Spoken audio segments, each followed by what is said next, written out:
As we age, maintaining strong, healthy legs becomes essential for mobility and independence.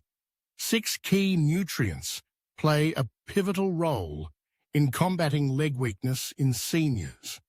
Protein forms the foundation of muscle strength, helping to counteract the natural decline in muscle mass known as sarcopenia. Seniors benefit from high-quality protein sources such as eggs, dairy, and lean meats, especially those rich in leucine. Omega-3 fatty acids, found in cold water fish and supplements, reduce inflammation and improve circulation, supporting nerve and joint health.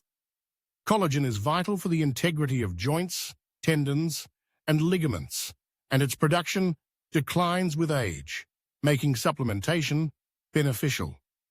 Creatine helps regenerate muscle energy, enhancing strength, balance, and bone health.